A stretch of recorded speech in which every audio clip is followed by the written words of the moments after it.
Welcome to True Crime Stories by Pam. October 22, 1989. Three boys are riding their bikes home from a convenience store on a dark Minnesota road. It's 9 p.m. They're laughing, racing each other, being kids. And then a man steps out of the shadows with a gun. He orders them into a ditch. He asks their ages. Points at one boy. He says to 11-year-old Jacob Wetterling. Come with me. The other two boys are told to run into the woods and not look back. They run. When they finally turn around, Jacob and the man are gone. Jacob Wetterling vanished into the darkness. And for 27 years, nobody knew what happened to him. But this isn't just a story about a missing child. This is the story of a mother who never stopped searching. A blogger who wouldn't let the case go cold. An FBI investigation that took decades to crack. And a law that changed how America protects children forever. Jacob's disappearance led to the creation of the sex offender registry system we have today. His case is why we have Amber Alerts. Why missing children get immediate national attention.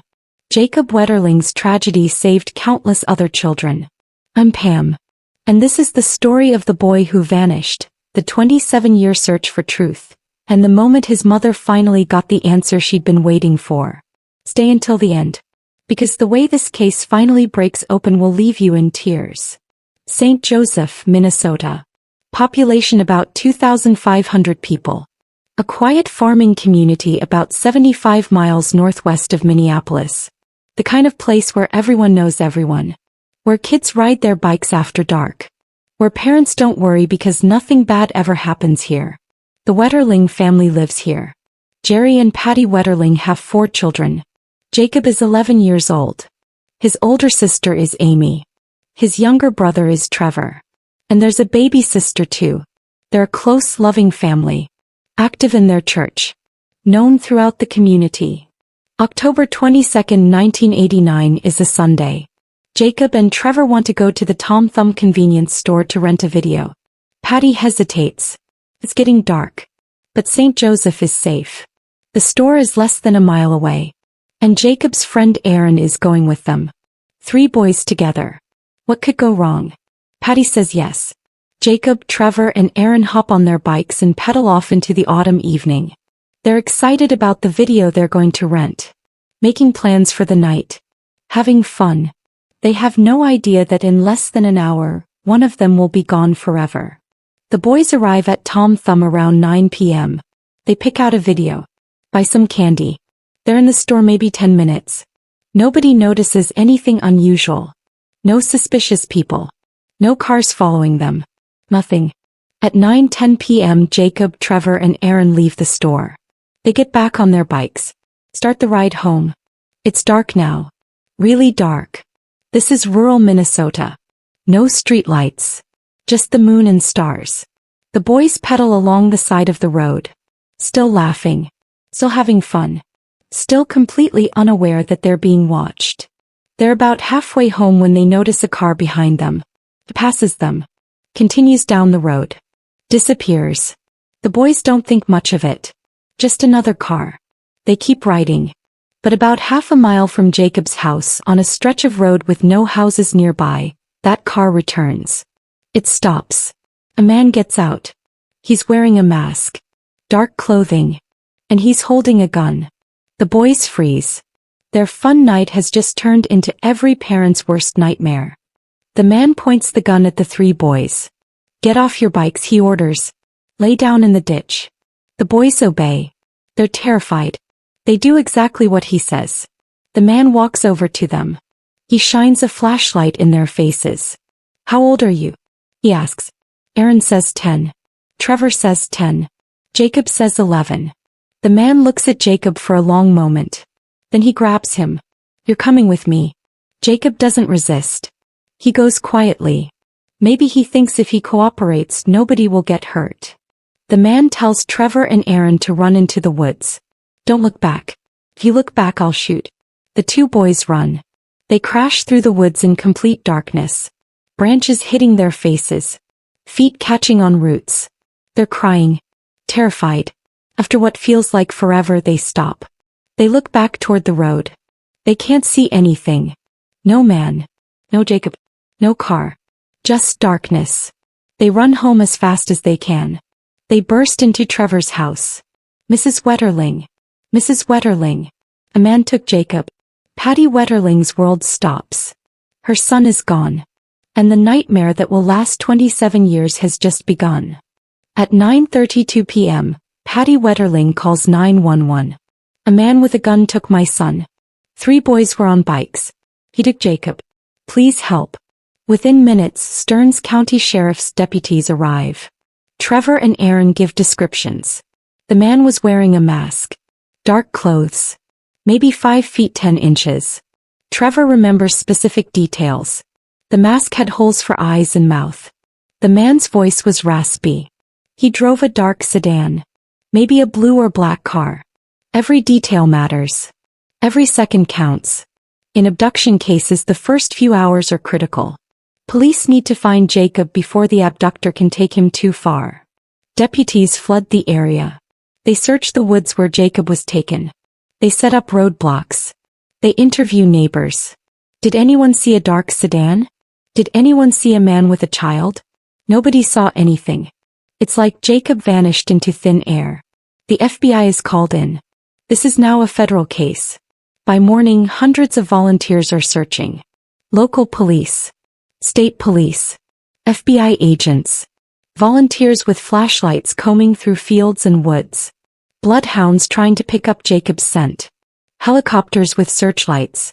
This is the biggest search operation in Minnesota history. And they find nothing. No Jacob. No clues. No evidence. Just a dark empty road where a boy was stolen. Jacob's face appears on missing child posters across the country. This is 1989. Before Amber Alerts. Before widespread internet. Before social media. Getting national attention for a missing child was hard. But Patty Wetterling makes it happen. She appears on national television. She gives interviews. She begs anyone with information to come forward. She creates the Jacob Wetterling Foundation to help other families with missing children. Patty becomes a powerful advocate. A voice for parents living their worst nightmare. But weeks pass. Then months. Jacob's 12th birthday comes and goes. Christmas. New Year's. No sign of Jacob. No credible leads. The FBI has investigated hundreds of tips. Checked thousands of suspects. Followed every possible lead. Nothing.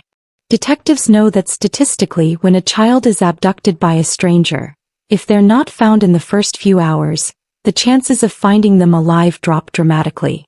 But Patty refuses to give up hope. She refuses to believe Jacob is dead. She keeps searching. Keeps advocating. Keeps Jacob's face in the public eye. She won't let the world forget her son. In 1994, 5 years after Jacob's abduction, Congress passes the Jacob Wetterling Crimes Against Children and Sexually Violent Offender Registration Act.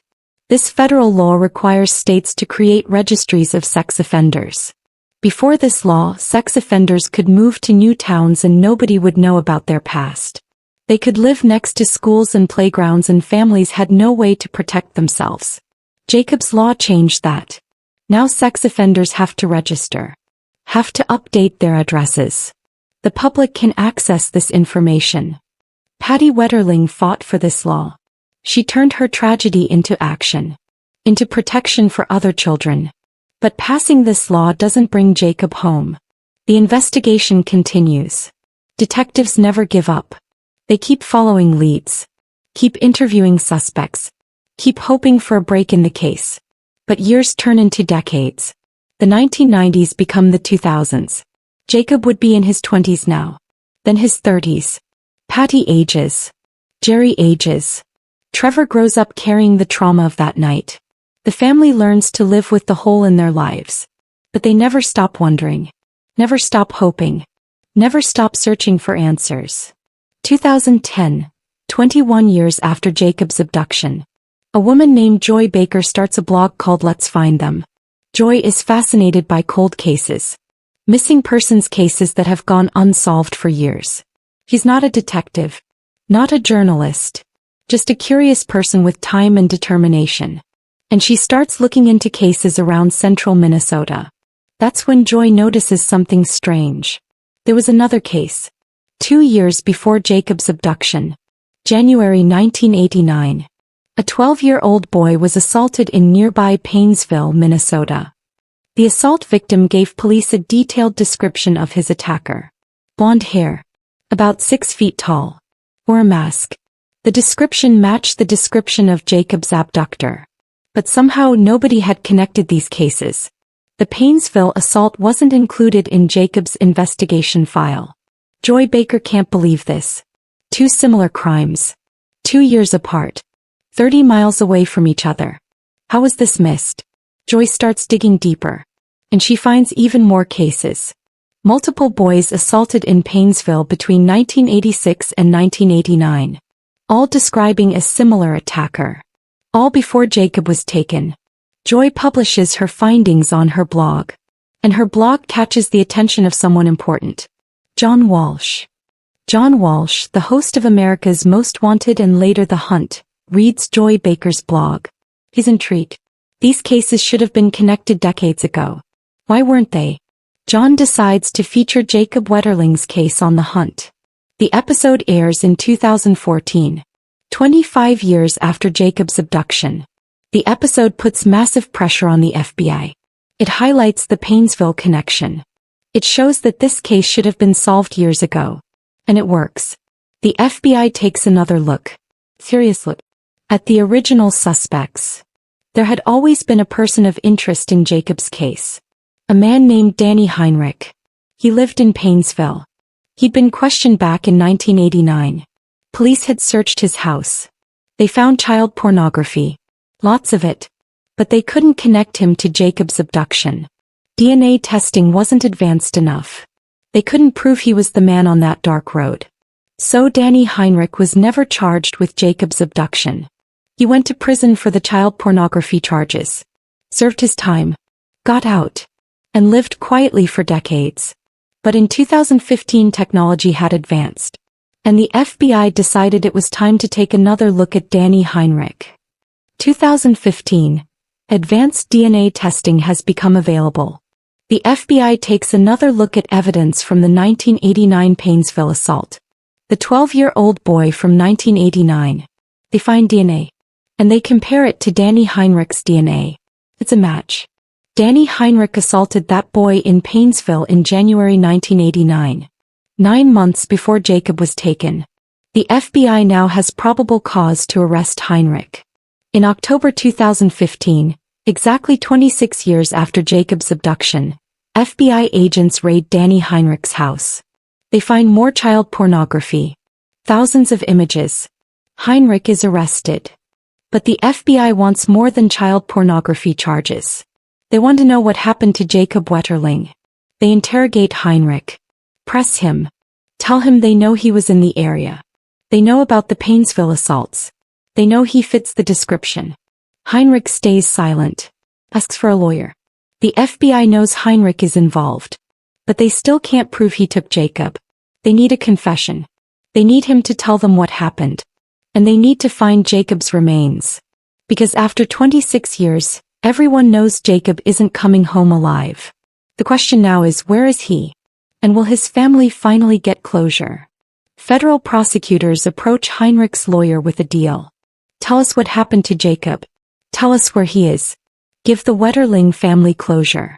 And in exchange we won't charge you with murder. You'll plead guilty to child pornography charges. You'll get 20 years. But you have to tell the truth. All of it. Heinrich's lawyer takes this deal to him. And after 27 years of silence, Danny Heinrich agrees. He'll confess. He'll tell them where Jacob is. In exchange for 20 years instead of life in prison. The prosecutors bring this deal to the Wetterling family. This is an impossible decision. Accept the deal and finally learn what happened to Jacob. Finally be able to bring him home and bury him properly. But know that the man who took him will only get 20 years. Not life. Not death penalty. Just 20 years. Or reject the deal and possibly never know. Never have closure. Never be able to lay Jacob to rest. Patty Wetterling faces this choice. After 27 years of not knowing, she can finally have answers. But at what cost? After agonizing deliberation, the family makes their decision. They accept the deal. They need to know. They need to bring Jacob home. September 1, 2016. U.S. District Court in Minneapolis. The courtroom is packed. Media from across the country. Law enforcement who worked the case for decades. And the Wetterling family. Patty, Jerry, Trevor, Amy. All there to finally hear the truth. Danny Heinrich stands before the judge. He's agreed to give a full confession as part of his plea deal. For 27 years Heinrich has stayed silent. Denied everything. Let the Wetterlings suffer without answers. But today he's going to tell them everything. The judge asks Heinrich if he's ready to give his statement. Heinrich nods. And then he begins to speak. Heinrich describes October 22, 1989. He was driving around, looking for a victim. He saw 3 boys on bikes. He drove past them, turned around, came back, got out of his car with a gun. He ordered the boys into the ditch, asked their ages. He chose Jacob because he was the oldest. He forced Jacob into his car, drove him to a remote area, assaulted him. And then Heinrich says he panicked. He heard a police car nearby. He was afraid he'd be caught.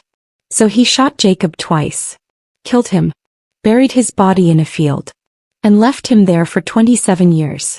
The courtroom is silent except for the sound of Patty Wetterling crying.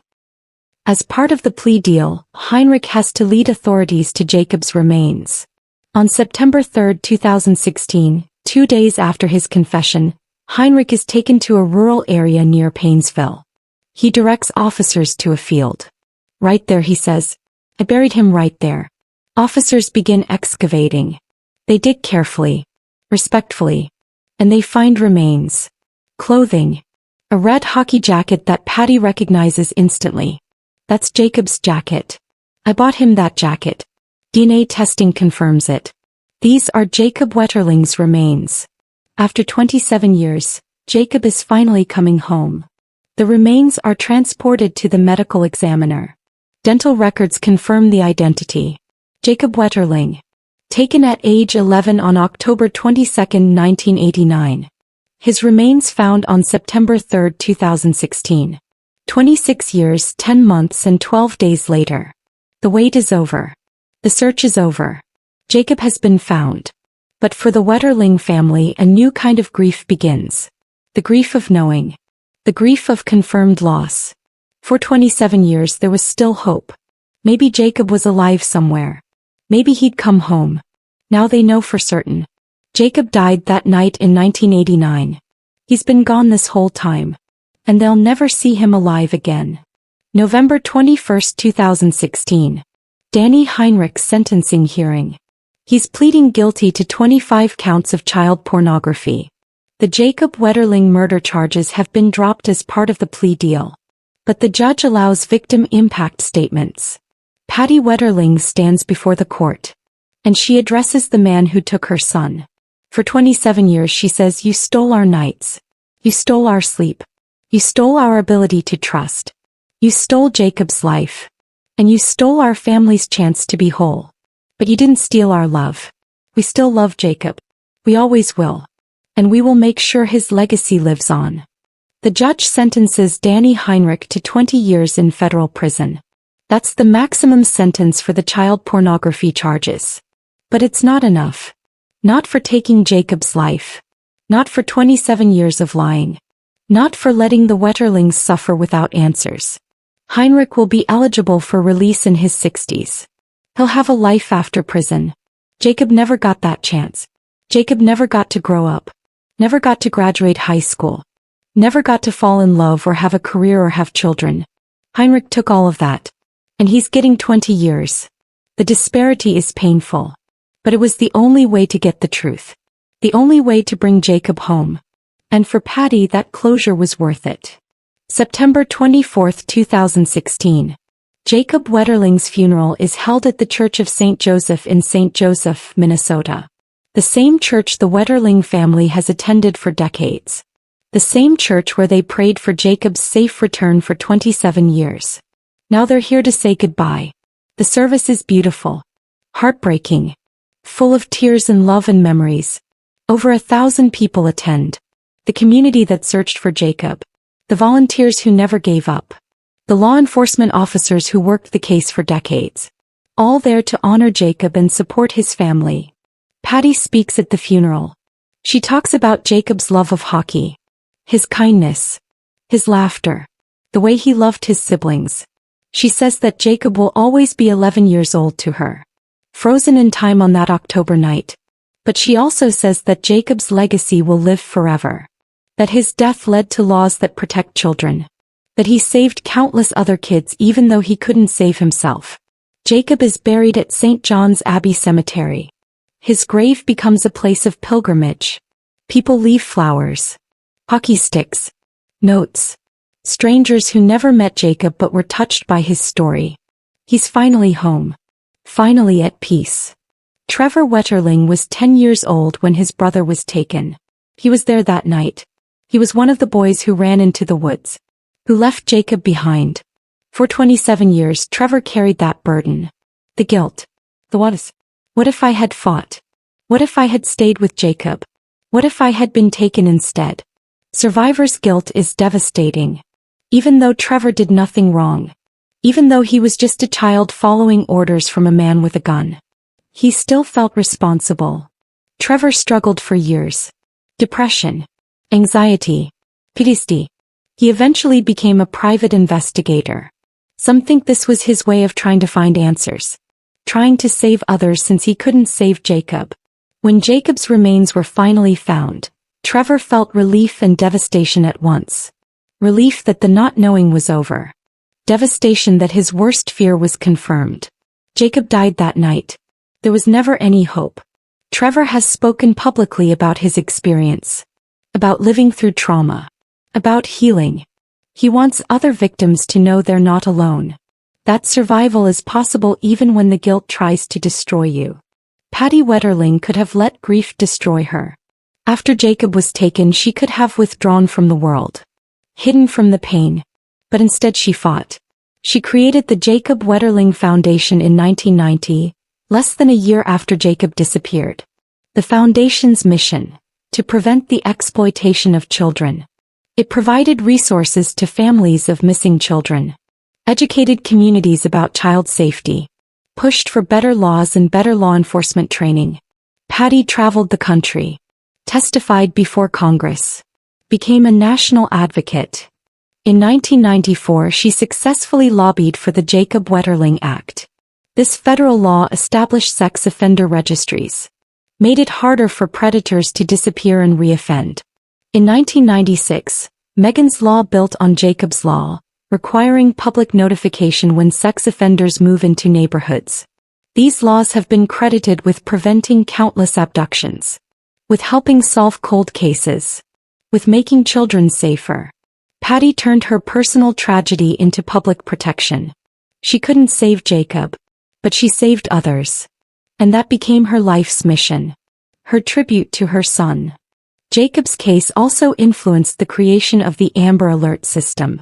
When Jacob was taken in 1989, there was no system for immediate public notification. No way to blast information about an abduction to millions of people instantly. No coordinated response. It took hours or days for missing child information to spread. By then it was often too late. After several high-profile child abductions in the 1990s, including Jacob's case, the Amber Alert system was created in 1996. Amber stands for America's Missing Broadcast Emergency Response. It was originally named after Amber Hagerman, a 9-year-old who was abducted and murdered in Texas. But Jacob's case was part of the push for this system. When an Amber Alert is issued, information goes out immediately. To phones. To highway signs. To television and radio. Millions of people get the alert within minutes. They know what vehicle to look for. What the child looks like. What the suspect looks like. This immediate response has saved hundreds of children. Has led to quick recoveries. Has stopped abductions in progress. Jacob's tragedy helped create this system. And every child saved by an Amber Alert is part of Jacob's legacy. Danny Heinrich is currently serving his 20-year sentence in federal prison. He'll be eligible for release around 2036 when he's in his 70s. Assuming he survives that long. Child predators don't do well in prison. Other inmates despise them. Heinrich has been isolated for his own protection. Reports say he shows no genuine remorse. His confession was part of a deal to reduce his sentence. Not because he felt guilty. Not because he wanted to ease the Wetterling's suffering. Just to save himself from a murder charge. Psychologists who study predators like Heinrich say they're often incapable of feeling empathy. They see children as objects. As things to use for their own pleasure. Not as human beings with families who love them. Heinrich watched the Wetterlings suffer for 27 years. Watched the searches. The press conferences. The desperate pleas. And he said nothing. He let them wonder. Let them hope.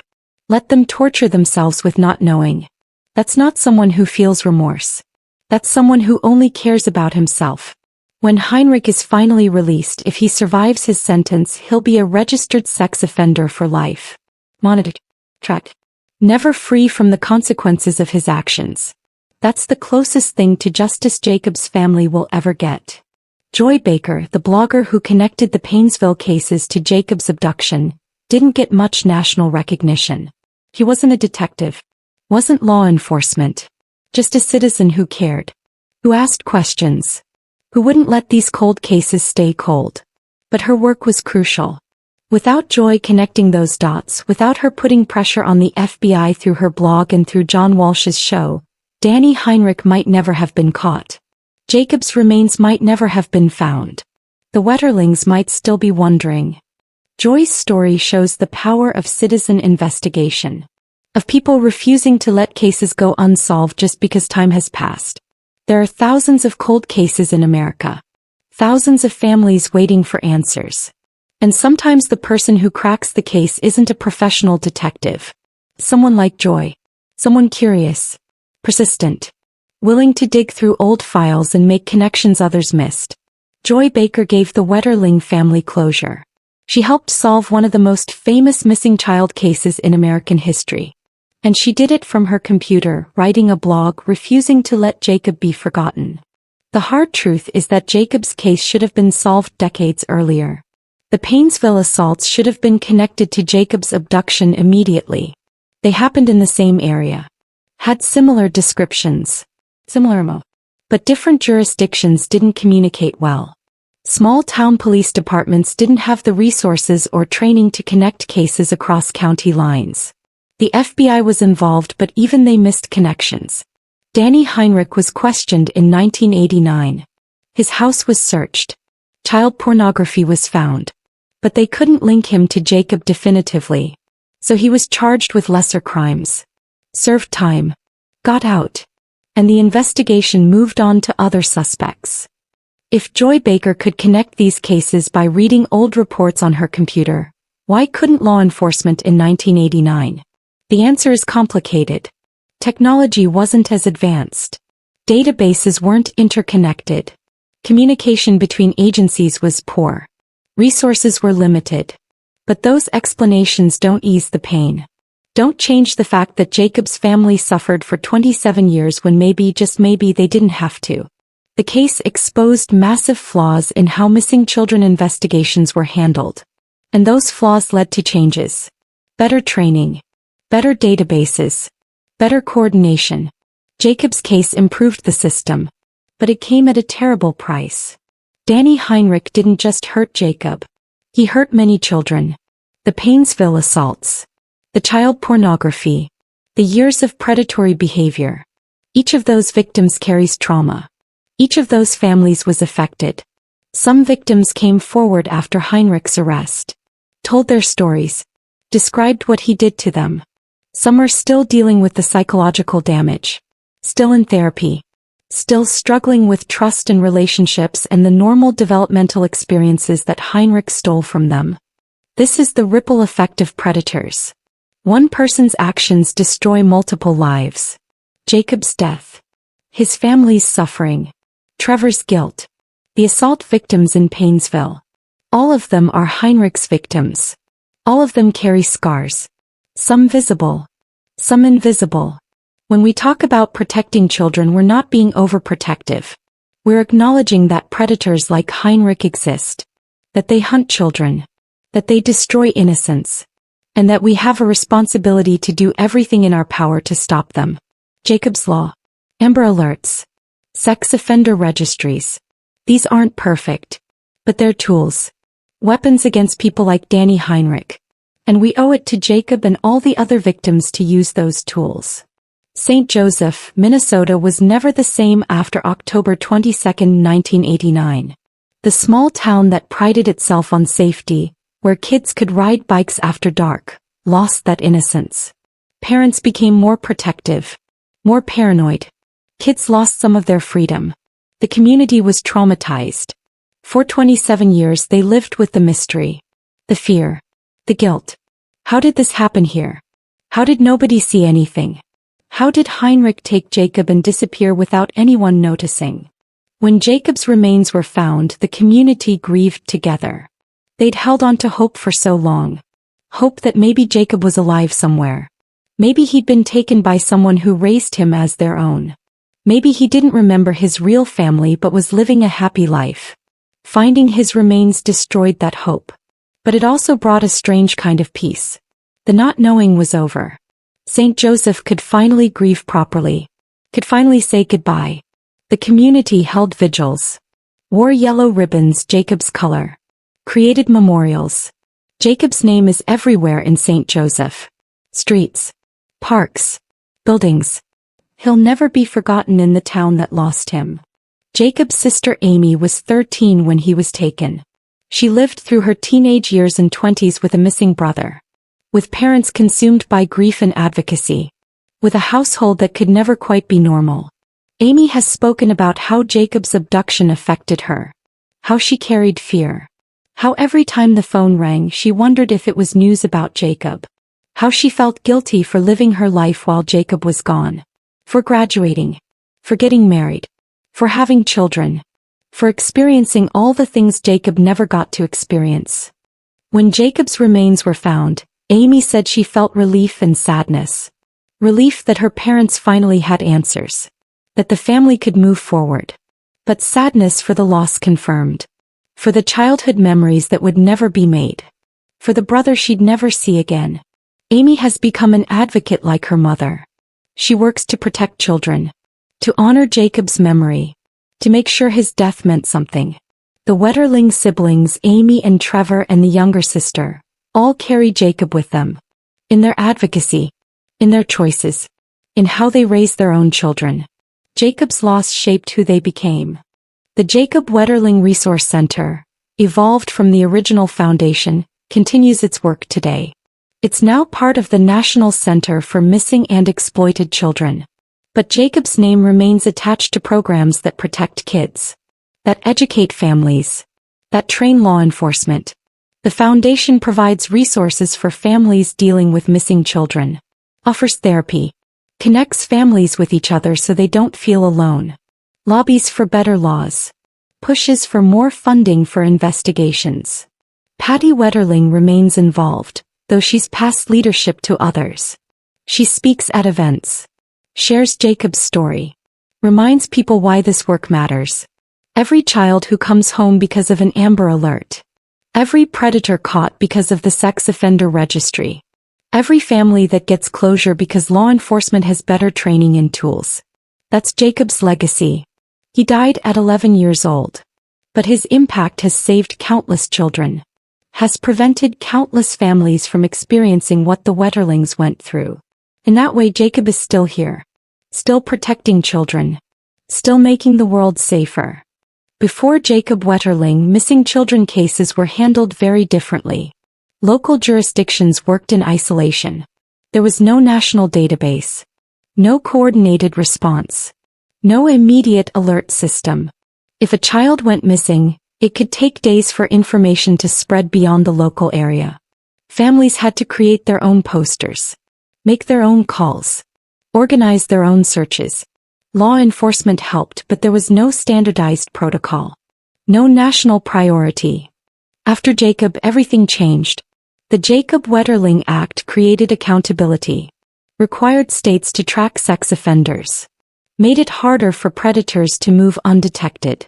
Amber Alerts created immediate public notification. The National Center for Missing and Exploited Children became a centralized resource. Law enforcement agencies learned to coordinate better, share information faster, prioritize missing children cases. Today, when a child goes missing, there's an entire system that activates within minutes. Is it perfect? No. Do children still go missing? Yes. But the response is faster, more organized, more effective. And that's directly because of Jacob. His tragedy created the blueprint for how America responds to missing children. Jacob's case teaches parents crucial lessons. First, trust your instincts. Patty hesitated before letting the boys go to the store that night. She felt uneasy, but she overrode that instinct because St. Joseph was safe. Nothing bad happens here, but bad things can happen anywhere. Second, talk to your children about stranger danger, but also about people they know. Most abductions are by someone the child knows, not strangers in masks. Third, establish safety rules. Buddy system. Stick together. Come home before dark. These rules aren't about being overprotective. They're about being realistic. Fourth, know where your children are, who they're with, when they'll be home. Communication is protection. Fifth, if something feels wrong, act immediately. Call police. Start searching. Don't wait. Minutes matter. And finally, support laws and organizations that protect children. Vote for politicians who prioritize child safety. Donate to organizations like the National Center for Missing and Exploited Children. Volunteer. Advocate. Every voice matters. Every action helps. Jacob's story isn't just a tragedy to hear and forget. It's a call to action. To protect the children in our lives. To stay vigilant. To never assume our communities are too safe for evil to exist. It's been 8 years since Jacob's remains were found. 8 years since the Wetterling family finally got closure. Patty continues her advocacy work but has stepped back from the public eye somewhat. She's in her 70s now. She's done her part. Fought her fight. Created lasting change. Now she focuses on family. On grandchildren. On keeping Jacob's memory alive in private ways. Jerry, Jacob's father, passed away in 2021. He died knowing what happened to his son. Knowing Jacob was at peace. That's something he didn't have for 27 years. Trevor and Amy have their own families now. They teach their children about Uncle Jacob. About stranger danger. About staying safe. About the legacy of protection that Jacob's death created. The younger Wetterling daughter who barely knew Jacob, carries his memory too. The family gathers at Jacob's grave. Especially on his birthday and the anniversary of his death. They share stories. They cry. They laugh about the memories. And they find peace in knowing that Jacob's life, though tragically short, had meaning. Had impact. Changed the world in profound ways. In 2036, Danny Heinrich will be eligible for release from prison. He'll be in his 70s if he survives his sentence. And that raises difficult questions. Should he ever be released? He confessed to murdering a child. To sexually assaulting multiple children. To possessing thousands of images of child pornography. But because of the plea deal, he's only serving 20 years. When he's released, he'll be a registered sex offender for life. He'll have to check in regularly. Report his address. Stay away from schools and playgrounds. But he'll be free. Free to live whatever remains of his life. While Jacob never got that chance. The Wetterling family will have to relive the trauma in 2036. Will have to face the reality of Heinrich walking free. Some think the plea deal was wrong. That Heinrich should have been charged with murder regardless. Should have gotten life in prison. But without that deal, Jacob's remains might never have been found. The family might never have gotten closure. It was an impossible choice. And now, years later, we see the consequences of that choice. Justice delayed. Justice diminished. But closure achieved. There's no perfect answer. No outcome that feels completely right. Just a family doing the best they could with an unbearable situation. Jacob Wetterling was 11 years old when he was taken. He loved hockey. He loved his family. He was kind and funny and everything a child should be. His life was stolen by a monster on a dark Minnesota road. But his death, as horrific and unfair as it was, changed America. Changed how we protect children. Changed how we respond to abductions. Changed how we track predators. Every child saved by Jacob's Law. Every family that gets closure because of improved investigations. Every community made safer by the sex offender registry. That's Jacob's legacy. Patty Wetterling once said that Jacob's light continues to shine. That his spirit lives on in the work they do. In the laws that bear his name. In every parent who holds their child a little tighter. In every community that comes together to search for a missing child. Jacob didn't die in vain. His tragedy had meaning. Had purpose. Had impact that will last forever. He was a child. Innocent and pure. And his loss reminds us that we must protect innocence. Must fight evil. Must never become complacent. Must never assume our children are safe just because we live in nice neighborhoods or small towns. If this story moved you, if it broke your heart like it broke mine, do something with that emotion. Donate to the National Center for Missing and Exploited Children.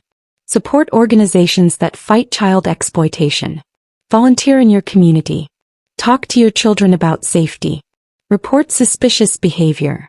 Check the sex offender registry in your area. Know who lives near schools and playgrounds. Be vigilant. Be aware. Be protective.